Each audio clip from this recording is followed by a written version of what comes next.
moi, je me demande si peut-être dans l'église, pour de tels événements, si on ne pouvait pas organiser peut-être pour bien lancer un appel d'offres pour voir des gens, puisque dans l'église aujourd'hui, vous aurez dû constater que nous avons beaucoup de recadres de divers domaines dans notre église actuelle. Oui. Pourquoi ne pas peut-être aussi lancer l'appel d'offres pour voir ceux qui sont du domaine, voir déjà des terrains sur lesquels ils ont déjà fait preuve de leur compétences. Si possible, pourquoi pas leur confier même, je dirais, l'organisation ou bien quelques parties de l'organisation et leur dire après exécution, on vous payerait ou bien quelque chose du genre. Je me demande si on ne pouvait peut-être pas aller sur ce volet-là pour pouvoir permettre à beaucoup de personnes aussi de s'extérioriser, de se mettre aussi dans la... Est-ce que ce n'est pas mieux d'arrêter la vente des tickets plutôt que de mettre en péril l'organisation et de faire les choses, pardonnez-moi un peu du terme, un peu comme des amateurs? Parce que l'Église céleste n'est plus une petite religion. On ne peut plus faire les choses comme des amateurs, on organise des événements et puis ça ne porte pas, ce n'est pas bien. On nous insulte, on nous critique, ça ne donne pas une bonne image de notre Église. Surtout pas du Saint-Siège, qui est quand même l'institution suprême de l'Église, n'est-ce pas, devant ces Joël? Tout à fait. Moi, je dirais peut-être 9 places, je ne sais pas. Mais si je sors 10 000 tickets, Oui. d'accord, au moins je connais le nombre, à moins que peut-être il y ait plusieurs guichets d'édition des tickets. Sinon, on peut au moins quand même savoir, nous avons sorti au total 10 000 tickets. Donc, c'est que si j'arrive à sortir 10 000 tickets, je prévois déjà le transport de tickets. Je prévois déjà la nourriture pour 10 000 personnes, peut-être en ajouter aussi quelques marges. Comme on le dit souvent, il y a toujours des imprévus. Peut-être j'ai sorti 10 tickets, mais je peux en prévoir peut-être pour 10 000, 20 ou bien 10 100. J'ajoute toujours une marge. Mais dit par exemple dans la locution de fidèle, on avait prévu 500 personnes et 1500 sur le site. C'est que je me dis, ben, il y a peut-être eu défaut d'information, de communication. Sinon, pour ma part, déjà pour le transport, si on est dit 10 000 tickets, on doit déjà prévoir des bus pour faire transiter 10 000 personnes d'abord. Maintenant, s'il y a eu de surplus, pour ces surplus, il y a toujours d'imprévus dans toute organisation. On pouvait déjà prévoir aussi ça. Donc, je ne sais vraiment pas comment ça n'a pas marché sur ce point-là. Mais est-ce que c'est vraiment des imprévus? Parce que vous l'avez dit tout à l'heure, à la base, la vente des tickets devait s'arrêter à une date donnée, ce qui laissait quand même une marge pour tout organiser avec les différentes personnes chargées de la restauration, chargées de telle chose. Donc, si la vente des tickets s'était arrêtée à cette date-là, il aurait été possible de faire une bonne organisation. Mais si à la dernière minute, des personnes viennent pour s'inscrire, c'est vrai qu'on veut que beaucoup de personnes participent. Mais ces personnes-là qui viennent, d'accord, nous avons déjà prévu la restauration, nous avons déjà prévu telle chose, on ne peut plus revoir cela. Donc, si vous voulez participer, c'est d'accord, on va baisser le prix du ticket et vous, vous aurez à vous occuper de votre propre restauration. Est-ce que ça n'aurait pas été mieux devant ces fidèles?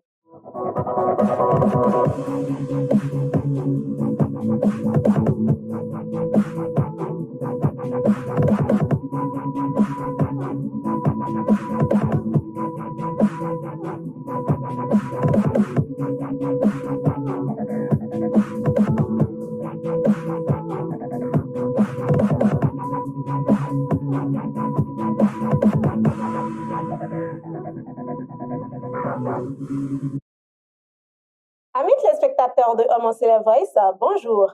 Bienvenue dans ECC Décrypte, votre émission hebdomadaire de décryptage des actualités de l'Église du christianisme céleste. Je suis Kelly Adjovi, journaliste, présentatrice, choriste céleste comme vous.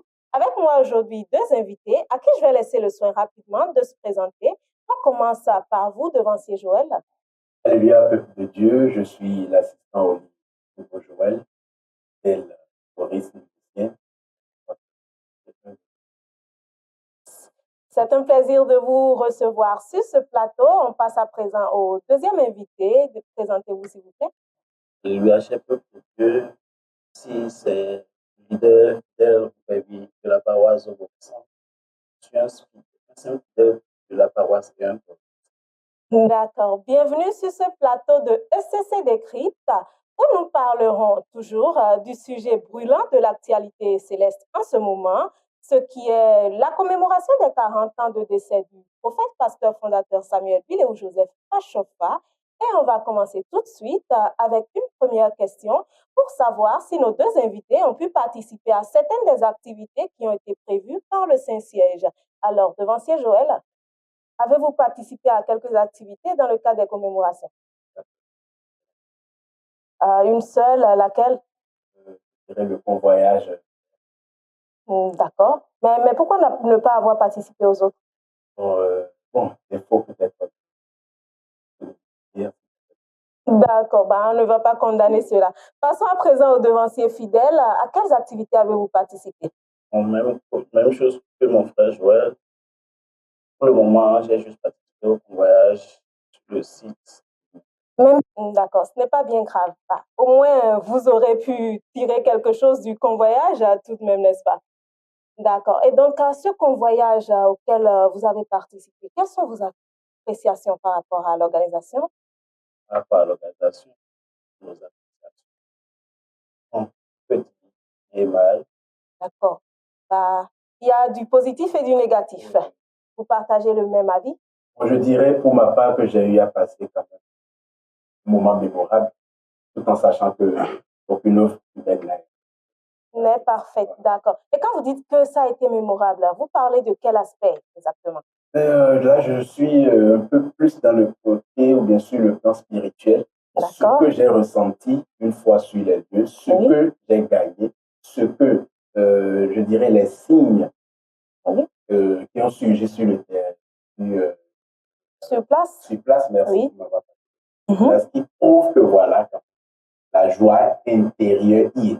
D'accord. Et quand vous parlez des signes, de quoi vous parlez exactement? Le signe le plus marquant que tout le monde a vu, que grâce à Dieu j'ai vu aussi, c'est l'arc-en-ciel. D'accord. Et l'arc-en-ciel qui pour vous représente quoi?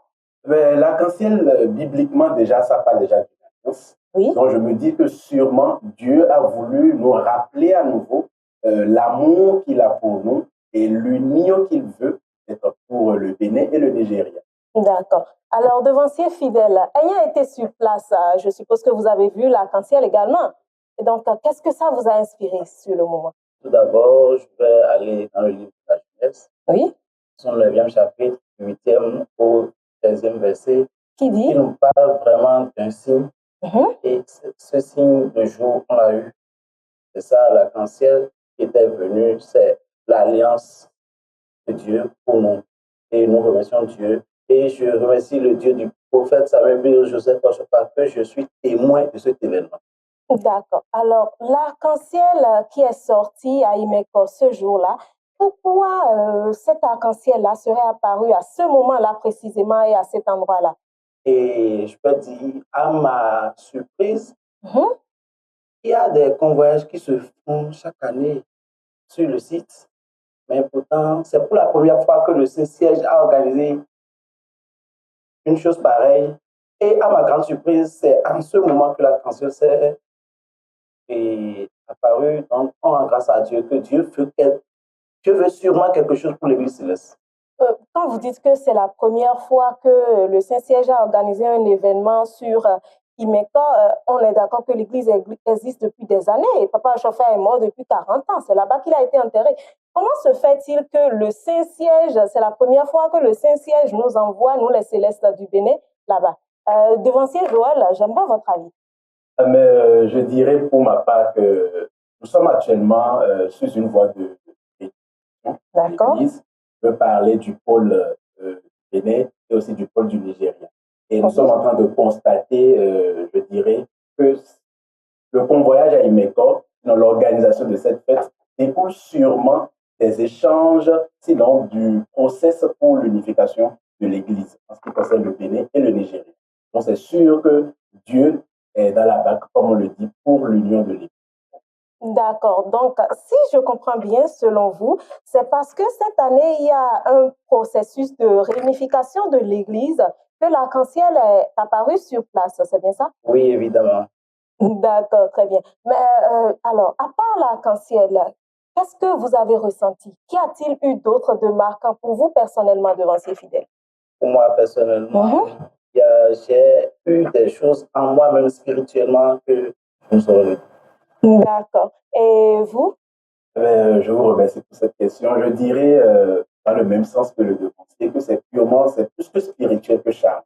En ce qui concerne cette terre, moi, j'entendais déjà parler de cette terre. Vous n'y êtes jamais allé? C'est la première fois? C'est la première fois que j'ai mis le pied à... Ah bah c'est super, on espère que vous y retournerez. Tout à fait, je fais déjà le programme d'ici là. D'accord, c'est super. On a toujours entendu parler d'Imeko, Terre Sainte, Terre Sainte. Oui. J'ai eu beaucoup de témoignages qui m'ont poussé à dire, j'irai aussi pour toi. Parce que beaucoup de personnes ont dit, tout ce qu'on demande là-bas, on le reçoit. D'accord. Et donc, par rapport au témoignage que vous avez eu, est-ce que vous avez vu exactement, vous avez ressenti cela? Tout à fait, tout à fait, tout à fait. Déjà, lorsqu'on prie, lorsqu'on demande une chose, il faut déjà avoir une ferme conviction en soi qu'on l'a déjà.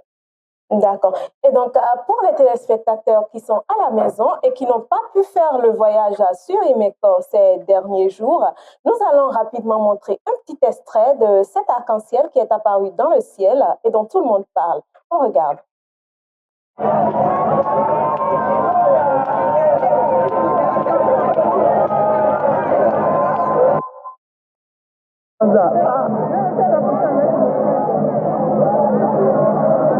Waouh, l'église venue des cieux. Ça, c'est l'église venue des cieux. Réellement, l'église venue des cieux.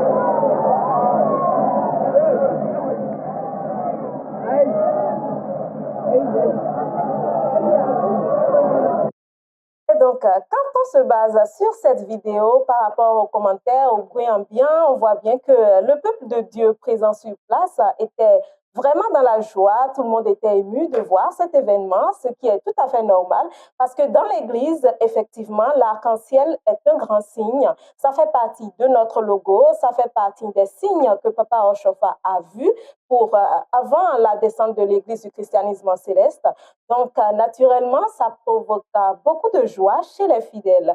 Mais l'arc-en-ciel n'est pas la seule chose que l'on a remarqué là-bas. Il y a eu des concerts. Avez-vous apprécié ces animations musicales-là? Tout à fait, tout à fait. L'animation était vraiment au top. Moi, j'ai quand même beaucoup apprécié. Je profite pour féliciter vraiment ces artistes et ces musiciens aussi qui ne sont pas aussi animés. D'accord. Alors, devancier fidèle, est-ce que vous avez dansé pour ce concert-là? Non, j'ai trop dansé le jour-là. On remercie Dieu. Et ils ont commencé le sport et le concert avec Aaron Baron.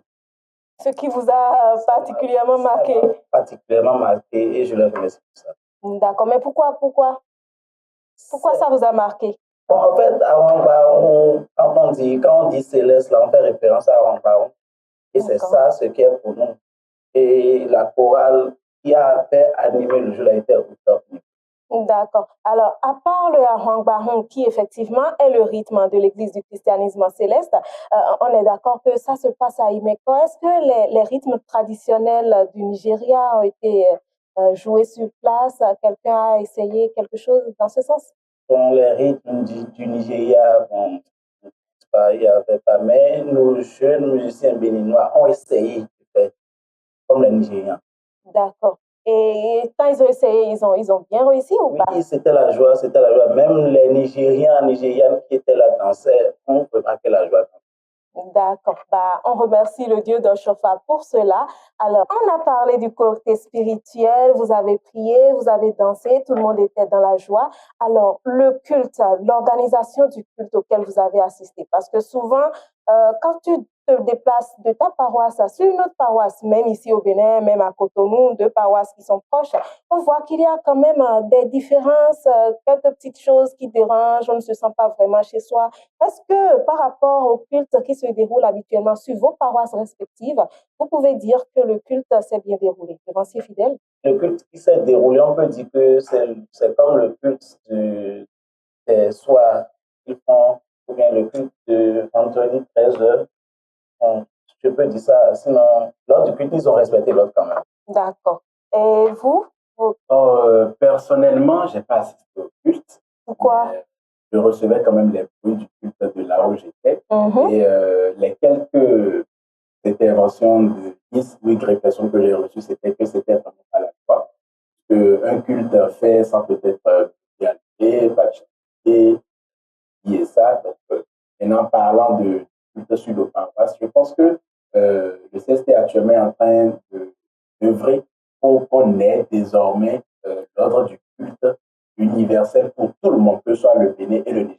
Je pense que les critiques en ce sens sont déjà en train d'être corrigées et comme ils l'ont dit, décembre, je pense que ces documents seront déjà portés demain et assister.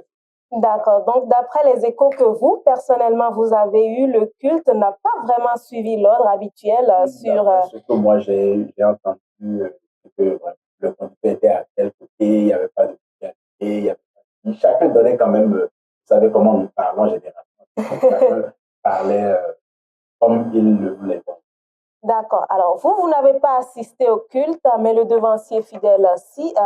La prédication de la circonstance, vous l'avez bien suivi? Le jour-là, je peux dire qu'il n'y avait pas prédication, il y avait exhortation. Oui, d'accord. Et donc, qu'est-ce que vous en avez tiré? Avant l'exhortation, oui. on avait vu quelques devanciers de l'Église christiane céleste qui ont témoigné les bienfaits du prophète Samuel Billy Joseph, je ne sais pas, que vraiment, qui était vraiment touchant. Et après ça, c'est notre pasteur, le pasteur Lachimi, qui a prêché. D'accord. J'ai reçu beaucoup de choses. D'accord. Quel enseignement est-ce que vous avez tiré de cette prédication? Par rapport à cette prédication, je peux dire qu'il nous dirige surtout vers la foi. D'accord. Alors, si je comprends bien, l'arc-en-ciel est apparu au moment du culte. Le culte était en cours, c'est ça? Non, pas du tout. D'accord. C'est apparu à quel moment? 11h30 par là.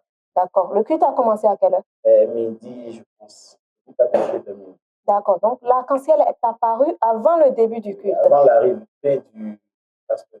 D'accord. Donc, une façon dont on peut interpréter ça, c'est de dire que Dieu a béni l'événement, il a donné son accord pour que ce culte se fasse et que chaque chrétien présent puisse bénéficier des bénédictions qui en découlent, n'est-ce pas?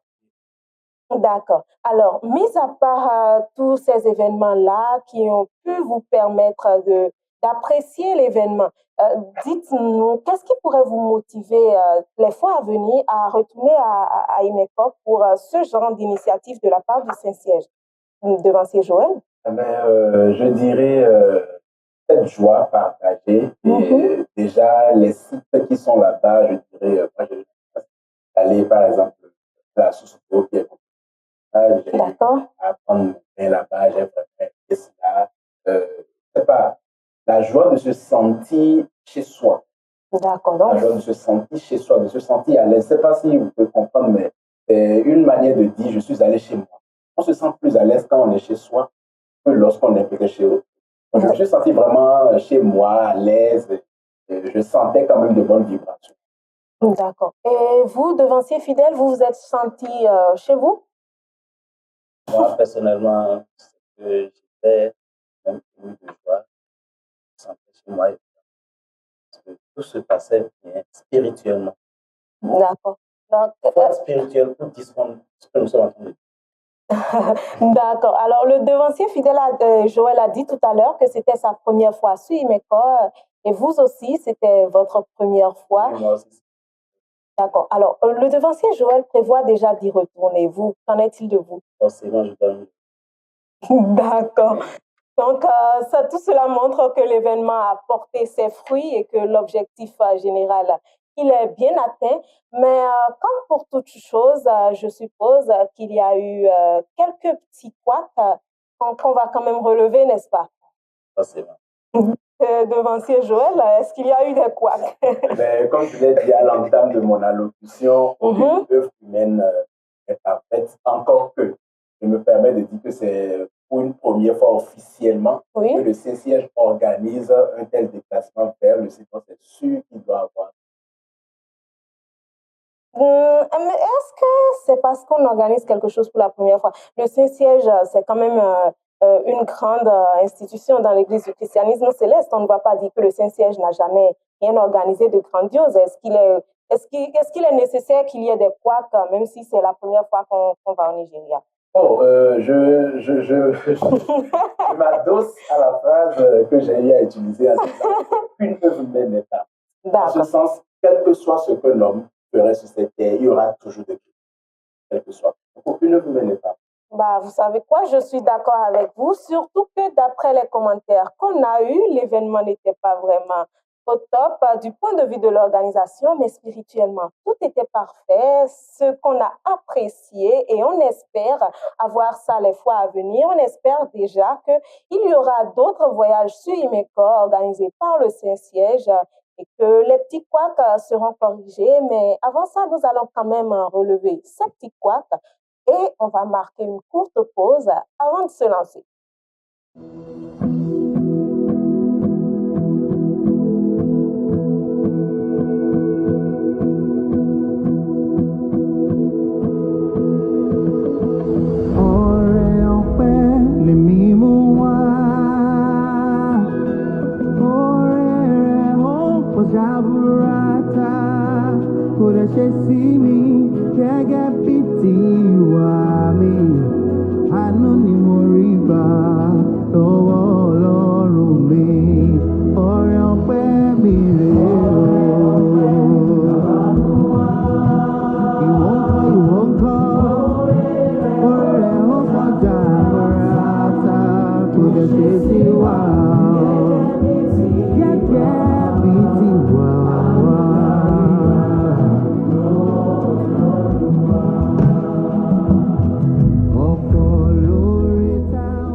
Sur le plateau de SCC Déclic, toujours pour parler des commémorations des 40 ans de décès du prophète pasteur fondateur Samuel Iléou Joseph Achokpa. Nous parlions tout à l'heure du convoyage à Suimeco, qui était un grand événement spirituel que beaucoup ont apprécié, mais qui quand même a eu à présenter quelques couacs. Ces couacs-là, nous allons les aborder tout de suite. Mais avant ça, nous allons écouter les impressions d'une personne qui était sur place. On regarde cette photo. L'organisation par rapport au départ jusqu'à l'arrivée sur le terrain, c'était de la catastrophe. Ce qui concerne le transport logistique. Or, c'est pour sauver, c'est pour l'honneur de l'Église du christianisme céleste. Parce que, on nous a dit à 10 heures, on était là, on a quitté Verdocor vers midi par là. Après ça, on est venu à Akpakpa Centre, on a quitté Akpakpa Centre vers 15 heures par là. Et de là, on a encore traîné sur la voie. De mon côté, dans le bus dans lequel je suis, arrivé à Itagon, le pneu s'est éclaté deux fois. Donc, ce qui a fait, on remercie Dieu, rien ne s'est passé, ils ont changé. Et la pluie nous a mouillé, on était 15 dans le bus. La pluie nous a mouillé correctement. On était ici aux environs de 0 heure par là. Donc, par rapport à l'organisation du transport logistique, ça a faussé. On souhaite pour les fois à venir de confier cette organisation à quelqu'un qui est doué dans le domaine. Aux collègues fidèles comme moi, c'est qu'on leur présente toutes nos excuses et on demande la clémence de nos devanciers, ceux qui sont à la charge de cette organisation, de confier le transport logistique à une entreprise qui est du domaine et de ne pas en faire une amitié pour sauver l'honneur du christianisme céleste. Prochainement, ce qu'on peut souhaiter, il faut départager les rôles. Du côté de la technique, du côté de la musique, on a remarqué qu'il y a beaucoup de faux pas au niveau de la technique. Donc, il faut confier à ceux qui sont doués dans le domaine de la technique. Maintenant, du côté de la restauration, les fois à venir, il faut départager les rôles et permettre aux fidèles de pouvoir accéder facilement à la restauration. Par exemple, tout à l'heure, ça a été très difficile aux fidèles de pouvoir se restaurer. En ce qui concerne mon cas, moi, je n'ai pas pu. Puisque moi, j'ai pris le ticket de 15 000 francs, je n'ai pas pu, vu le nombre pléthorique et qui s'est concentré en un seul lieu. Du coup, à l'heure où je parle maintenant, je ne me suis pas restauré, ce n'est pas un problème. Ce n'est pas un problème, mais on va quand même le souligner. On vient d'entendre l'expérience qu'a vécue ce fidèle de l'Église. On va écouter rapidement le devancier Joël pour un partage d'expérience avec nous. Alors, comme il a si bien dit, le transport logistique a eu vraiment un petit poids quand même. D'aucuns avaient déjà eu comme information d'être là déjà. Alors que le départ était mis ici. Nous, par exemple, moi, je dirais que nous, on a démarré voilà un peu, on était venu à autour de 1h50. Waouh! Ça fait beaucoup de temps passé loin de la maison sans avoir atteint l'objectif. Alors, devancier fidèle, le devancier qui a parlé tout à l'heure, il a évoqué un certain nombre de problèmes. Il a parlé de l'organisation, il a parlé de la restauration. Mais comment se fait-il qu'il y a eu des problèmes par rapport à la restauration? Normalement, la restauration était prévue, n'est-ce pas? C'était bel et bien prévu. Mais comment se fait-il qu'il y a eu ces problèmes? En fait, je peux dire que moi, finalement, j'ai eu la chance de parler avec celle qui était responsable des restaurations. Mais elle nous a fait, au début, on lui a parlé d'un effectif de 500 personnes. Mais finalement, bon, finalement, il y avait plus de 1500 personnes. D'accord. Donc, ce n'est pas forcément la faute de la personne chargée de la restauration. Selon moi, non. D'accord. Alors, vous avez pu vous restaurer devant ces Joël? Bon, j'avoue que moi, personnellement, je m'étais déjà préparé pour jeter là-bas. Donc, ce qui a fait que je ne me suis pas trop approché de la restauration, mais j'avoue qu'une fois sur les lieux, à 1h et quelques, on a quand même eu la chance d'avoir quelques plats. Le matin, j'ai appris qu'il y avait thé, et puis avant le départ, il y avait quand même, je pense, la pratique. Et personnellement, j'avais déjà fait le programme. D'accord. Alors, normalement, qu'est-ce qui était prévu dans le programme de la quand on paye le ticket? Qu'est-ce qui est prévu? Qu'est-ce qu'on obtient? Bon, je pense bien que le ticket donne droit au transport aller-retour. Et puis, je pense bien qu'ils ont parlé de 4 mets. 4 repas. 4 repas même. D'accord. Et parmi ces 4 repas-là, vous avez eu la... Oui, je peux dire que j'ai la chance d'avoir 3 dedans. Vous avez eu 3. C'est quand même pas mal, n'est-ce pas? Pas mal. On a fait avec. Alors, problème de transport, retard, problème de restauration. À votre avis, à quoi cela est-il? Parce que quand même, le Saint-Siège, c'est l'organisme de référence dans l'Église. Et quand le Saint-Siège organise quelque chose, on s'attend à ce que ce soit bien organisé, à ce que ce soit posé. On devrait se sentir en sécurité, partir l'esprit tranquille, pour être sûr d'avoir un voyage agréable, n'est-ce pas? Alors, qu'est-ce qui s'est passé? Pourquoi c'est comme ça? En fait, de ce côté, moi, je vais dire une seule chose. Prochainement, de remettre les organisations à qui de droit. C'est-à-dire? Ceux qui méritent les choses. Ceux qui maîtrisent le domaine quand même. Donc, selon vous, c'est parce que les personnes à qui on a confié l'organisation n'étaient pas assez compétentes? Selon moi, oui. D'accord. Et pour vous, devancier Joël, c'est la même chose? Ah ben, j'irai sûrement sur ce sens-là, mais je dirais d'abord que les responsables, si vous le permettez bien, puisque c'est vrai, critiquer une organisation revient à tout le monde, mais ça dépend aussi du vécu de chaque personne. C'est-à-dire, si l'on a déjà eu la chance de faire, d'organiser des choses, ou bien de rester dans une organisation, je pense que la manière de voir les choses diffère. Qu'est-ce que je m'en vais dire quelque part? Vous voyez, je dis les responsabilités sont partagées en ce sens que, l'organisation, je dirais les organisateurs, je me suis dit qu'ils sont restés un peu flexibles à un moment donné, surtout du côté de la bande.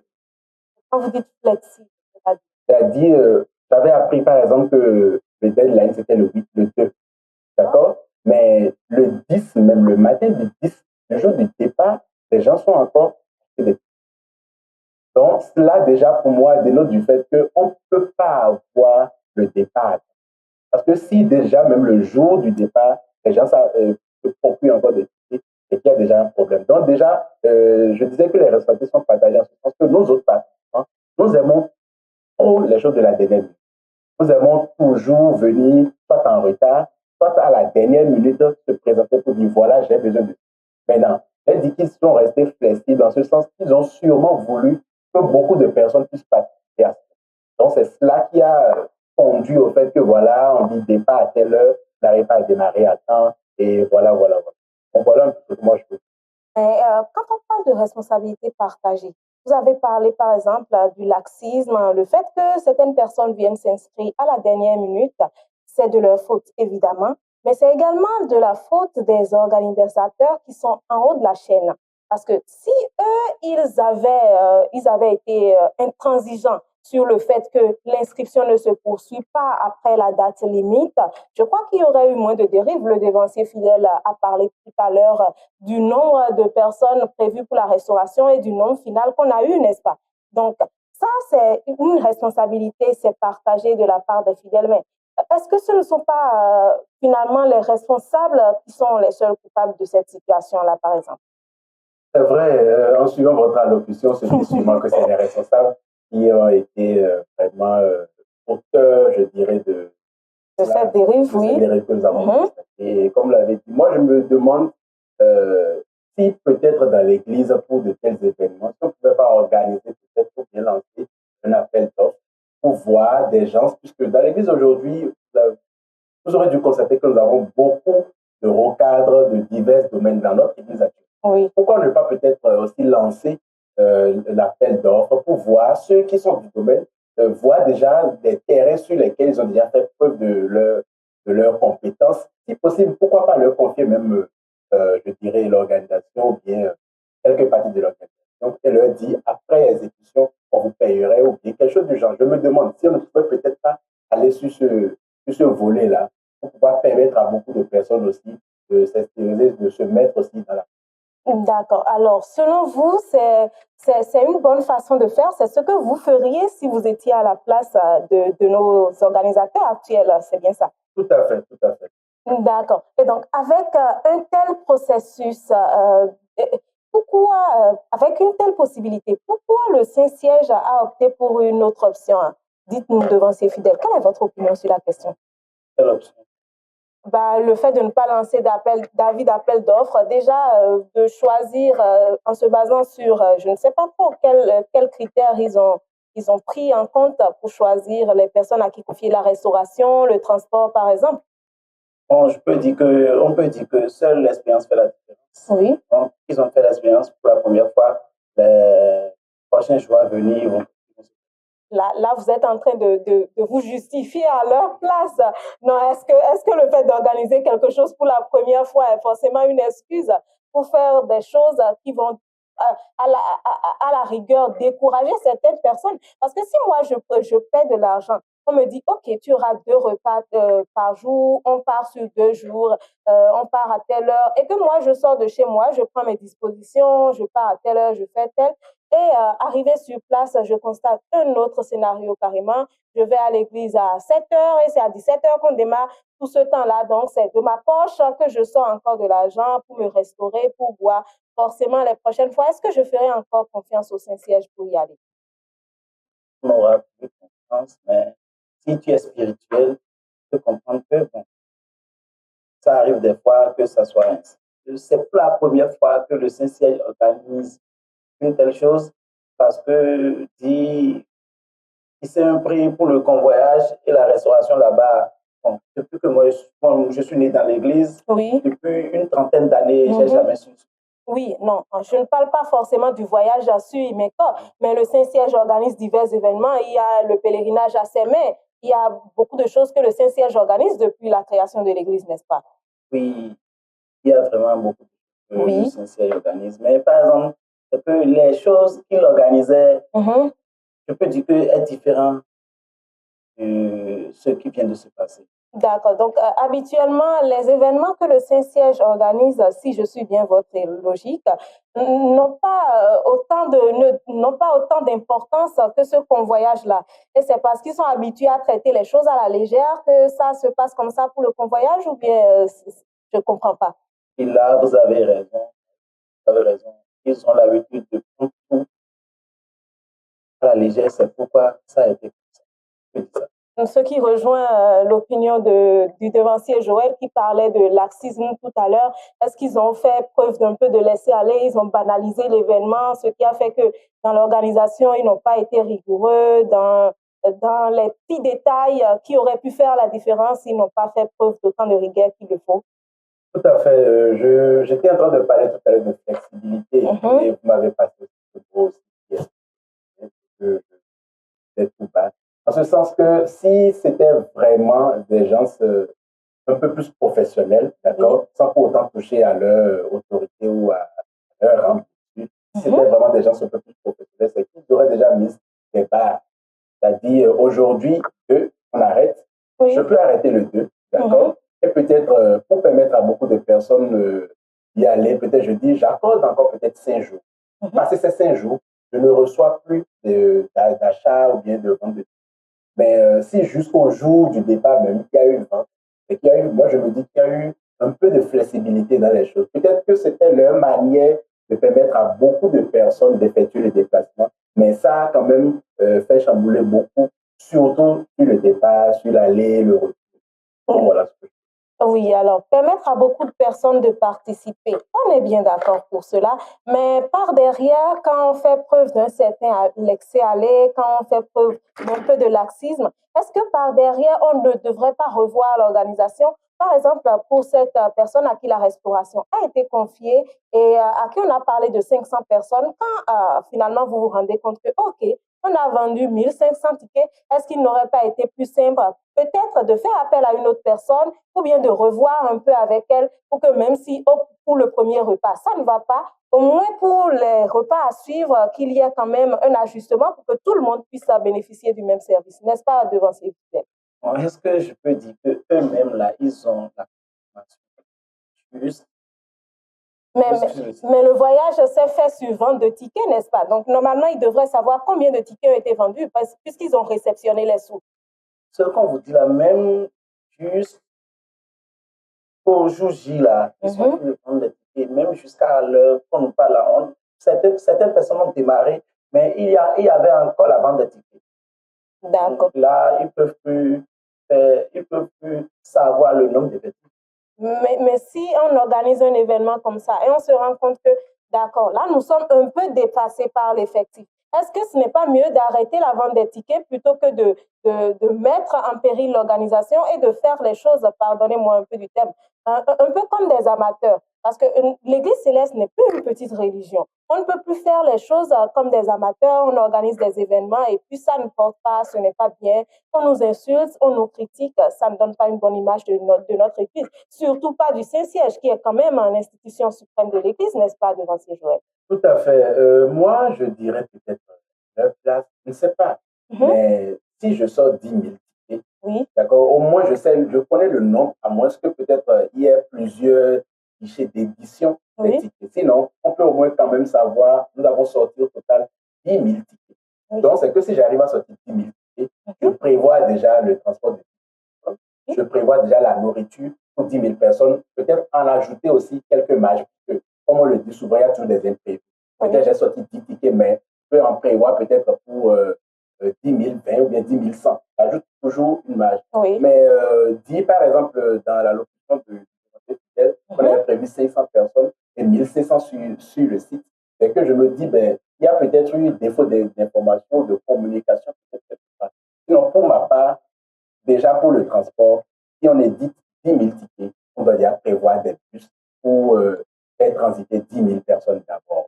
Maintenant, s'il y a eu de surplus, pour ces surplus, il y a toujours d'imprévus dans toute organisation. On pouvait déjà prévoir aussi ça. Donc, je ne sais vraiment pas comment ça n'a pas marché sur ce point-là.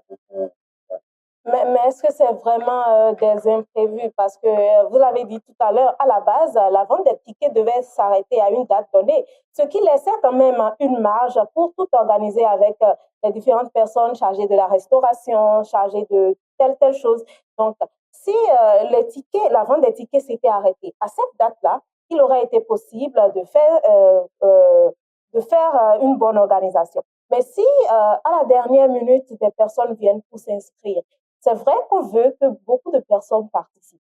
Mais ces personnes-là qui viennent, d'accord, nous avons déjà prévu la restauration, nous avons déjà prévu telle chose, on ne peut plus revoir cela. Donc, si vous voulez participer, c'est d'accord, on va baisser le prix du ticket et vous aurez à vous occuper de votre propre restauration. Est-ce que ça n'aurait pas été mieux, devancier fidèle? Oui. Dans les fois à venir, on peut dire que c'est mieux de faire comme ça. Ils vont juste organiser le convoyage du côté logistique et la restauration revient à chaque fois. Ça serait bien. D'accord. Ben, on a parlé de flexibilité, mais est-ce que c'est le seul nœud du problème? Le nœud du problème, n'est-ce pas, le manque de connaissances, d'expérience et de professionnalisme des personnes à qui chaque volet du travail a été confié? Dès le début, je vous avais dit, prochainement, dans le fois, de remettre l'organisation à qui de droit. Ceux qui sont dans le domaine. Là, on aurait plus cette différence. D'accord. Et donc, pourquoi est-ce que selon vous, je pose la question au devancier Joël, pourquoi est-ce que selon vous, on ne confie pas cette tâche-là aux personnes qui ont vraiment des compétences dans le domaine et on confie ça à d'autres personnes? Eh bien, vous savez, je suis peut-être un peu gêné de me prononcer sur cette question. En ce sens que, mais pourquoi? Vous savez, c'est quand même l'autorité suprême de l'Église qui organise. On n'en disconvient pas, on ne les condamne pas, mais nous sommes là pour essayer de leur... on est d'accord que c'est l'institution suprême. Et à ce titre, ils ne peuvent pas avoir le regard sur tout, on est d'accord. Il y a assez de choses à gérer dans l'Église. C'est d'ailleurs pour ça qu'il y a des chargés, des personnes chargées de tel domaine. Donc, nous, notre rôle en tant que jeunesse à venir, n'est-il pas de souligner quelques petits problèmes qu'ils ne voient pas forcément, afin de mettre leur idée là-dessus pour qu'ils sachent que telle chose s'est mal passée, les prochaines fois, on pourrait faire ceci. On dit souvent qu'une seule personne ne peut pas tout voir. Donc, il faut 2, 3 personnes et quand on associe leurs intelligences, on arrive à quelque chose de bien. Donc, c'est cela que nous cherchons. Nous voulons juste montrer quelques défaillances et dire, OK, pour les fois à venir, il est possible de faire telle chose pour que ce soit corrigé. Donc, vous n'avez aucune crainte à avoir. Dites simplement comment on pourrait améliorer les choses.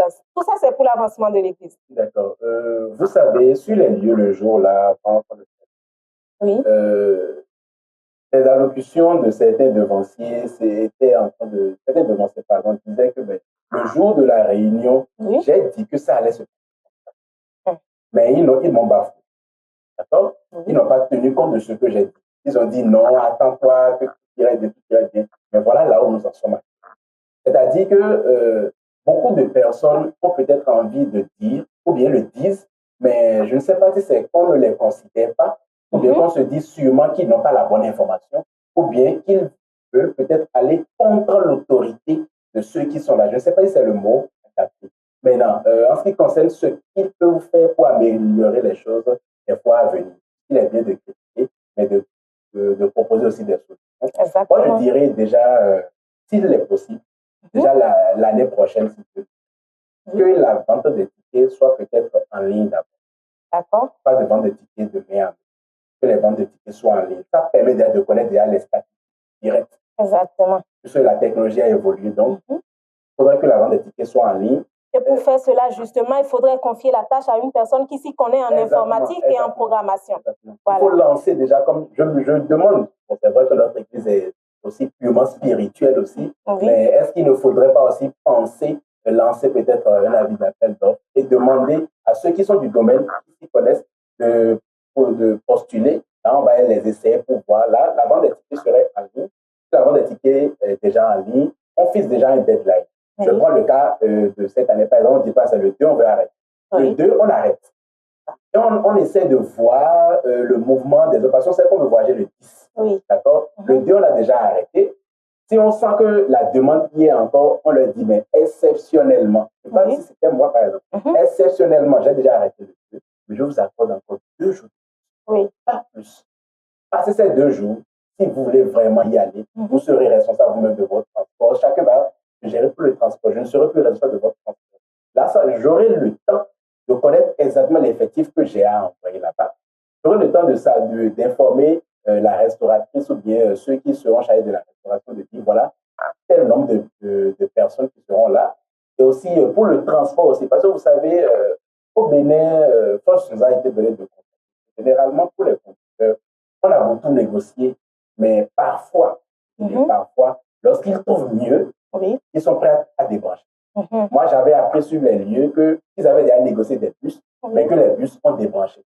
Et des personnes de l'organisation, il y avait une qui était sur les lieux là, moi je disais que depuis hier jeudi jusqu'à là, ils n'ont même pas fermé les lieux.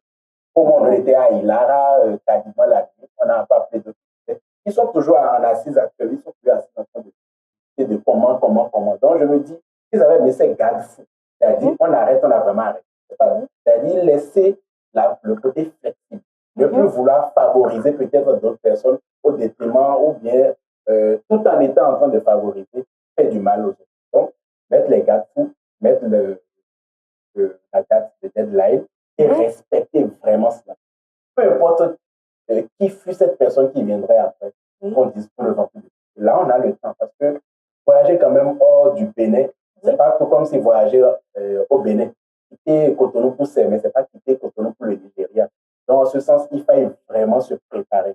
Donc, il faudrait que les organisateurs aient au moins le temps de se préparer. Sinon, si le jour même du voyage, eux n'ont pas pu dormir, jusqu'à ce que nous, on descende peut-être à une école, ils étaient toujours encore assis. Donc, il y a vraiment beaucoup de choses qui n'ont pas marché. Et sur le terrain aussi, on a constaté aussi l'arrivée même du directeur technique, dont je salue le leadership. Mais je me dis qu'il n'était sûrement peut-être pas obligé d'être là. Mais c'est parce que lui-même, il constatait que peut-être c'est subalterne ou bien il y a quelque chose qui n'allait pas. En tant que directeur technique, je peux rester hors et envoyer mes éléments gérer le truc. Mais lui-même, il était obligé de se déplacer pour voir comment ça allait, comment ça allait.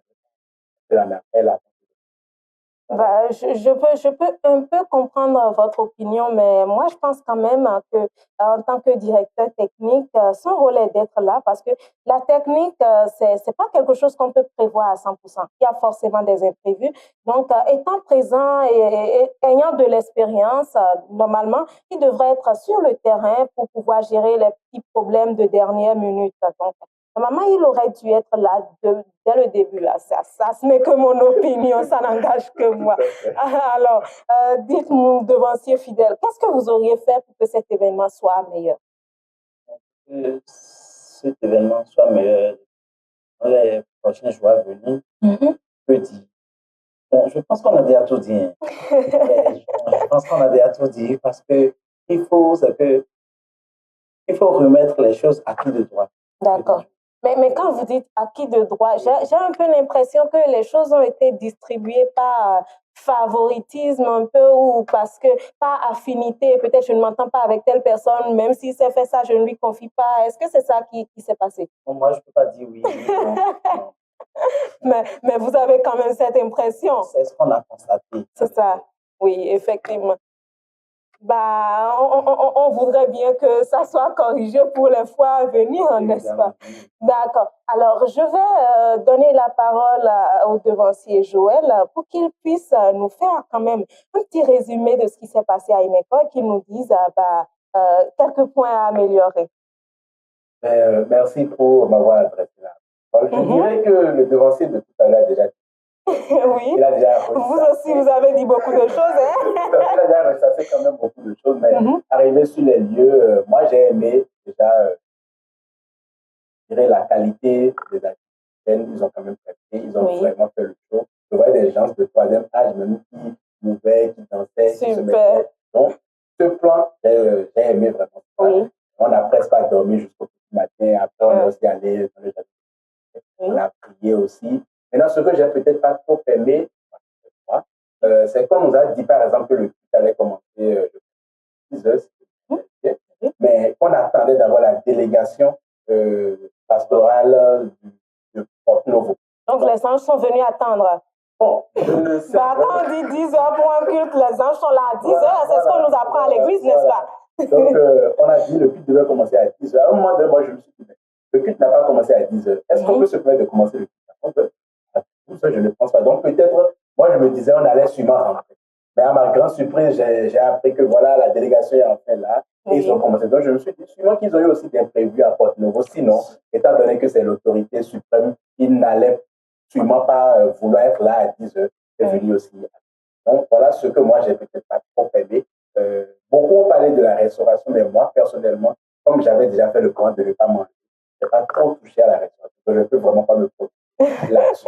Côté logistique aussi, je pense que ceux qui étaient là quand même étaient à la hauteur de la tâche confiée. C'est vrai qu'on sentait un peu de stress. C'est tout comme si on les arrivait peut-être la veille pour dire venez rapidement, faites ci, faites ça. Donc, ce qui fait que même sur scène, beaucoup de chantres se sont plaints. Telle chose n'allait pas, telle chose n'allait pas. Donc, s'il y avait peut-être du temps de préparation, je dirais qu'ils auraient déjà fini ça peut-être 2 jours, bien minimum, 1 jour avant l'événement là, tout serait déjà au compte. Donc, côté scène, j'ai senti un peu de stress en les gars qui quand même sont à féliciter. Parce que sur scène, même beaucoup d'artistes disaient, mais n'appelez pas ceci. Donc, on était découragés par la qualité, les lumières qui s'éteignaient, les gens qui montaient sur scène. Donc, je me dis, peut-être qu'ils n'ont pas vraiment eu le temps de se préparer. C'est ce que moi, j'ai eu à penser. Donc, les fois à venir, si on pourra vraiment corriger cela, confier cela à ceux qui sont du domaine et leur donner le temps de se préparer. Et là, ils pourraient être là déjà à temps, faire tout. Et déjà, une fois sur les lieux, c'est que tout va bien commencer. Sur le concert, je pense, a commencé un peu tard. Ça n'a pas commencé à l'heure à cause de la pluie qui a dérangé beaucoup de choses. Donc voilà un peu, moi j'ai aimé, ceux qui étaient là, ils ont joué, la joie y était, mais l'heure du culte qui a été décalée, moi ça m'a un peu froissé. On va les attendre tant qu'ils ne viennent pas. Ils étaient là. Bah, ça m'a un peu froissé également, mais bah, on part du principe que les anges ont quand même attendu que le Saint-Siège arrive sur place, puisque l'arc-en-ciel est sorti, le culte est, bon, la prière, le culte, on ne sait pas trop comment on va qualifier ça, mais on le prend comme ça, était quand même assez spirituel. Il y a eu manifestation de l'Esprit Saint, on l'a senti, on l'a vécu. Donc, on rend grâce à l'Éternel pour tout ça et on espère que pour les fois à venir, l'organisation sera mieux faite. Les personnes vraiment compétentes seront chargées des différents volets de l'événement afin que tout se passe dans la joie, dans la quiétude et que chacun puisse être impatient de voir venir une autre organisation de cette ampleur. Alors, c'est sur cela que nous allons nous séparer de vous, amis téléspectateurs. Ce fut un plaisir de rester avec nous pour ECC Décrypte et au plaisir de vous retrouver bientôt. Mais avant de nous séparer, nous allons laisser le temps à nos invités de partager rapidement avec les téléspectateurs leur mot de fin. On commence par vous, devancier fidèle. Pour finir, je remercie qui nous a assistés le 10 et le 11 octobre passé et qui nous a fait preuve d'alliance qu'il est toujours avec nous. Nous le remercions et nous passons par là pour remercier le Saint-Siège aussi pour son organisation. Parce qu'une organisation, c'est pour son initiative. Pour son initiative, je peux dire pour son initiative et l'organisation. Parce qu'aucune chose n'est facile dans cette vie. Et je passe par ici pour vous remercier et Homo Céleste pour tout ce que vous faites pour l'Église du Christ Céleste. Seul Dieu peut vous le rendre ça. C'est Dieu que nous remercions également. Alors, devancier Joël, votre mot de fin? Mais pour ne pas répéter le devancier, je rends grâce à Dieu. Je vous félicite vraiment pour l'initiative aussi, pour l'opportunité de nous permettre quand même de dire ce que nous avons constaté pour toujours améliorer les choses des fois avec vous. Je vais aussi exhorter les organisateurs à bien vouloir peut-être prendre en considération quelques critiques des uns et des autres. Pourquoi pas ne pas aussi en demander autour d'eux pour que les fois à venir ce soit vraiment très très bien pour la gloire de Dieu. On est certain qu'ils le feront parce que nous sommes leurs enfants et ils voudront bien nous pardonner si nos propos heurtent un peu, mais tout ça pour la gloire de Dieu, pour la construction de l'Église, pour l'évolution de l'Église d'Oshofa. Et nous remercions le Seigneur, nous vous remercions, chers téléspectateurs, d'être restés avec nous. On se retrouve bientôt. En attendant, prenez soin de vous. Alléluia.